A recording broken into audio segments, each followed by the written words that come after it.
Good morning, everybody. Today's Sunday, the 26th of August, 2018. One thing I noticed, it's kind of cool in the morning, is the ducks always are the first ones now to greet me at the barn, and I give them the opportunity to eat a little bit of chow before I let the chickens go. And I've noticed lately the drake, the male duck, he does a really good job, almost like a rooster. He usually sits right outside that barn door and covers the girls' backs. Lets them eat. He doesn't eat. See? He's doing the male thing. True sheepdog. Sheepdog in duck form. Gotta love it. Go boy. There's a couple of happy donkeys. Hey Luna, you got a face full of grass? Of course you're eating a few things that I still had planted I wanted to harvest, but whatever. I got a whole bunch of trees I cut down yesterday that I need to tractor from way over there over to the wood pile. And I get really tired of having to open and close that gate over there because every time I do, the donkeys try to bust out. So I harnessed them up this morning, they're getting better. They're actually getting better. I use carrots. I think they're starting to, I don't put harnesses on very often, but I think they're starting to learn that, hey, when he puts these stupid things on our face, something cool usually happens, something different. So today I put them in the farm, the ag pasture, which is totally overgrown with some nasty ass grass. And earlier, I mean, that grass is almost as tall as Luna over there. And within 5 minutes of them being in here, I looked over and Luna was right down the middle of it. You could barely see her from where I was standing. And they think they got one over on me because they're usually prohibited from being in this pasture.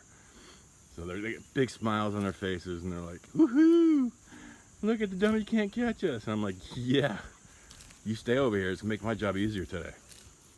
Just for fun, we'll see what Luna does. Hey, Luna. Luna, are you supposed to be in here? You can't catch me, bitch.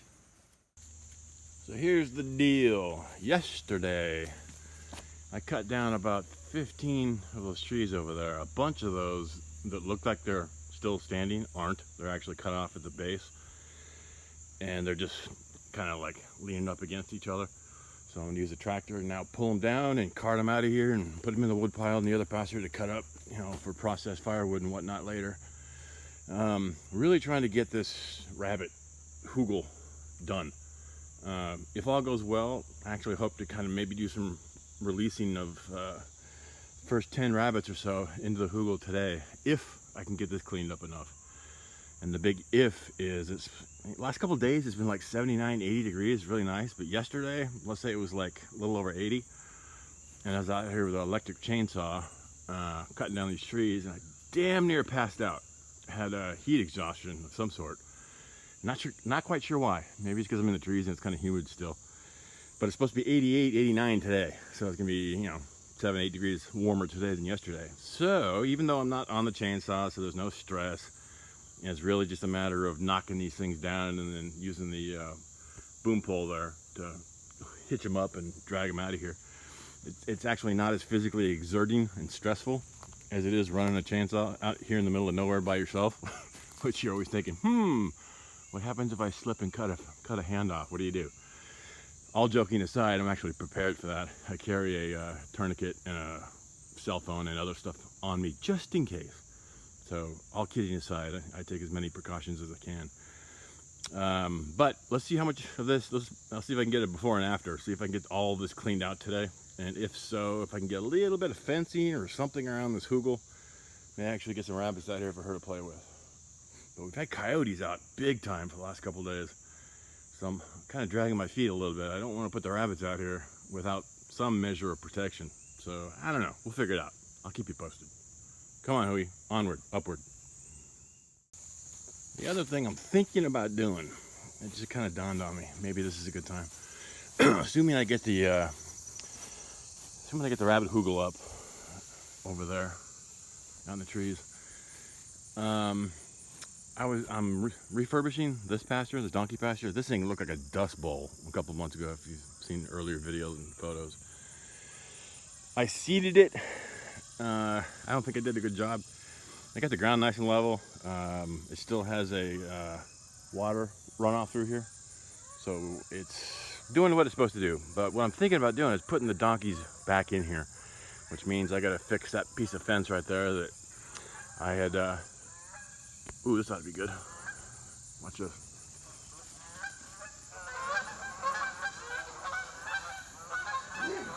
Wow.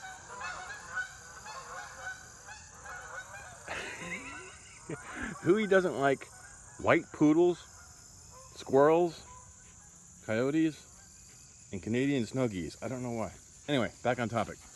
If I fix that fence there, and to get the tractor and take those hay rolls and get them out of this pasture and put them back over in the big pasture where the donkeys are currently residing, I think it's going to be a win-win, because they'll have the donkeys back in here, they get their pasture back, they get access to the barn again so they can sleep in the barn at night.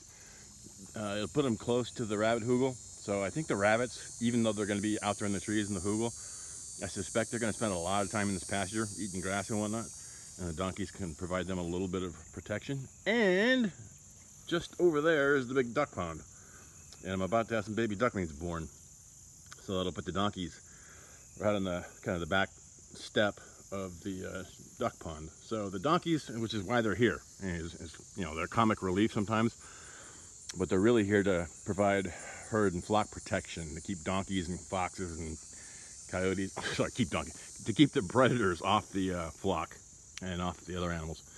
So I'll get them back out here. The rabbit cages where the breeding's taking place is right there. So it'll put the donkeys right back in the middle of things, which is where they should be, because it gives them the opportunity to do what they're here to do, is protect everybody. And they get their old donkey pasture back. Hobie. Whoop! She's still thinking about those geese. Stinky Canadian geese.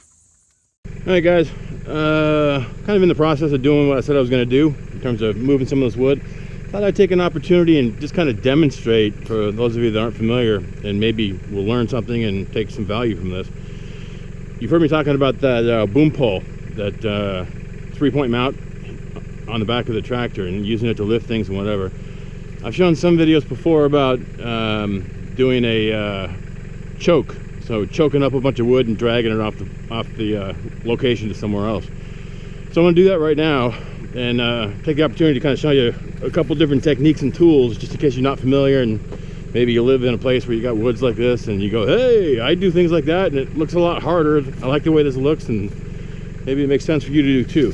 So without further ado, hookaroon. If you don't have a hookaroon, you should have one. Makes moving wood a lot easier sometimes. What I'm really kind of doing here is the choker chain. One of the things I've learned in the past, you can make a big pile of wood, and then if you have to put the choke chain under it and cinch it up and lift it up, it's a pain in the ass. So if you're smart, and I like to think I'm smart, I'm getting smarter. You lay the chain out first if you have the opportunity to do so. Lay the chain out, then put the wood over the chain, like so.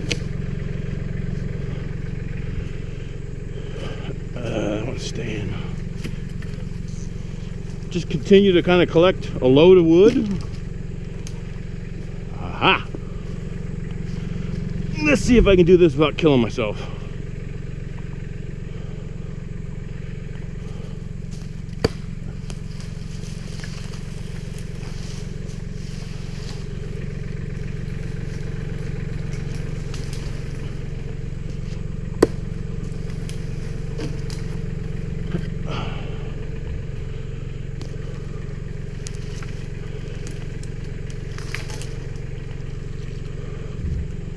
The bane of my existence.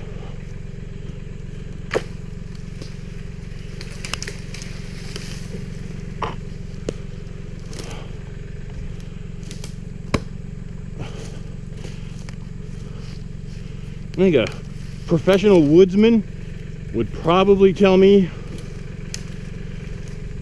to be really careful when you have a piece of wood leaning like that and you pick the ass end of it up, because it could kick out and catch you right in the old gonads. I think I'm okay.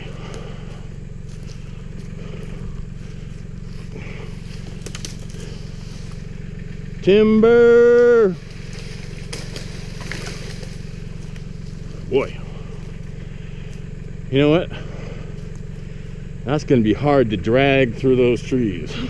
Oh well. We'll get it there. We'll get it where it needs to go.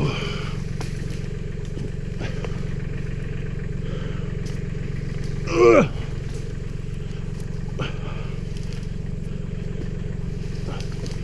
You just know I'm gonna fall on my, because I got the camera running. You know I'm gonna fall on my ass. Ugh.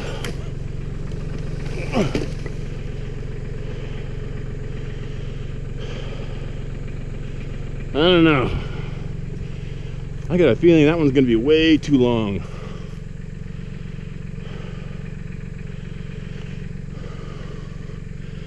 Yep. Let me go grab a chainsaw. I'm gonna cut this bad boy in half. Be back in a second.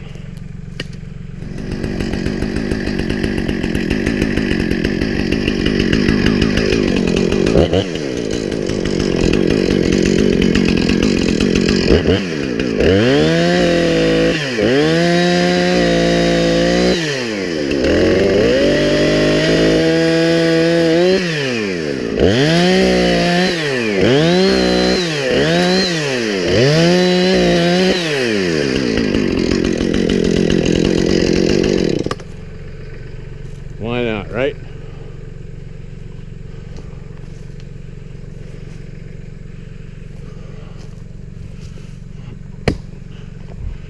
I don't trust this one with a shit. Nope. Nope, nope, nope. I'm pulling that one with a tractor.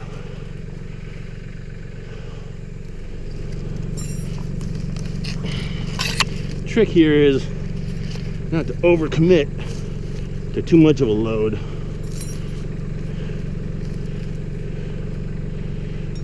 We'll make that work.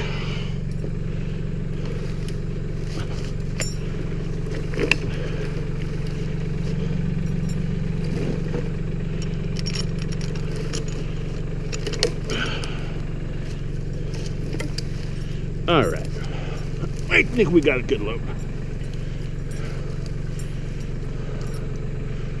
Oh, look at that. Perfect. Safe, safe, safe, safe, safe.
Just in case you're wondering, those two gestures were my way of saying this is why I moved the donkeys out of the pasture. So I don't have to stop and open this damn gate every time and beat the donkeys away and shoo them away so they don't try to sneak out, which is what they do every time. So that's what I was indicating with that thumbs up here.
Easy breezy.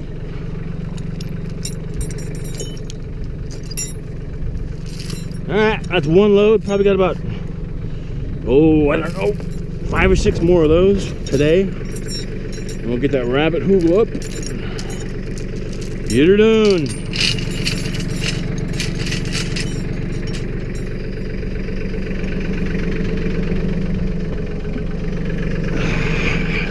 Next trick. I'm gonna use the boom pole to pull down this tree, which you saw previously. I chickened out because I was gonna just use the hookaroon and pull it out, but because it's such a leaner and the top, I don't know, 10% is broken off and leaning, there's a lot of pressure on this thing wanting to kick the ass end of it out.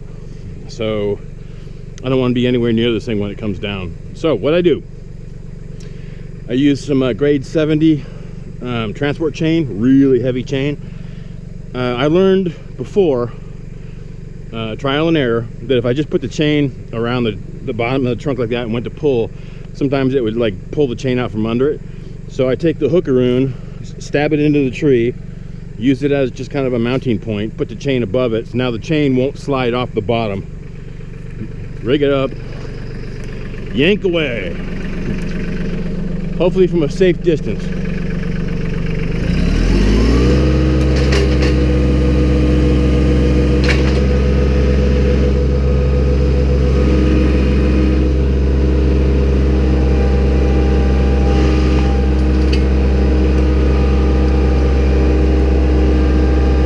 Not too bad.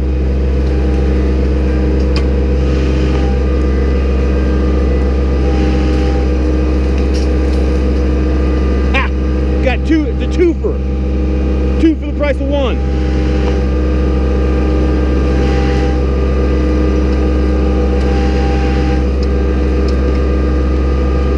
Good enough. No harm, no foul. No band-aids required. Wow.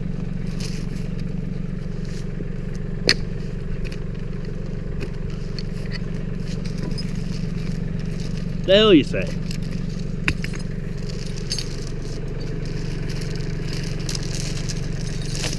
Alright. Now we're gonna re-rig. You know what? I think I'm gonna rig this one as a single.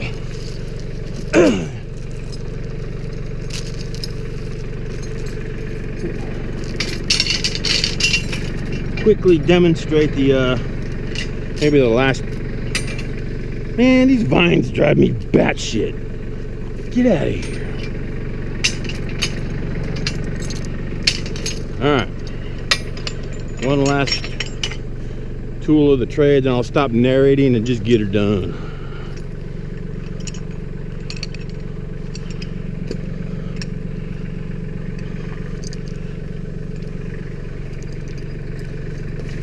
Yada yada yada. The pretty cool tool. All tools, to any guy, any tool is cool, but this really is a cool tool. Okay.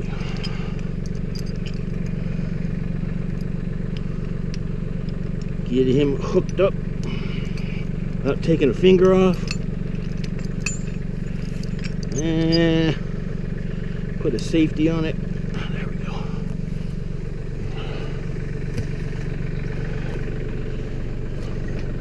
Rig that bad boy.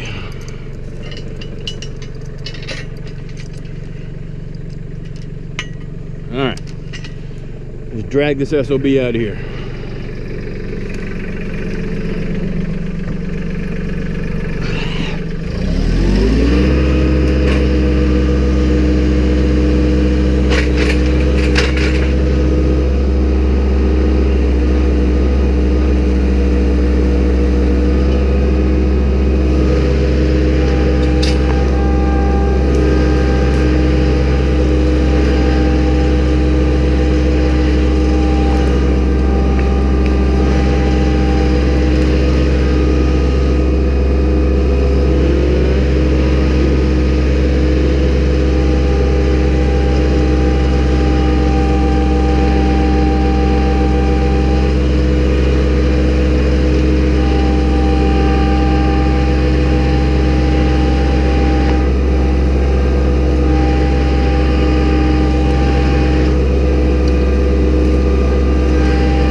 some reason, just after I finished this last little snippet recording on this last log, I got a nasty itch in my eyes and basically an allergic reaction to something.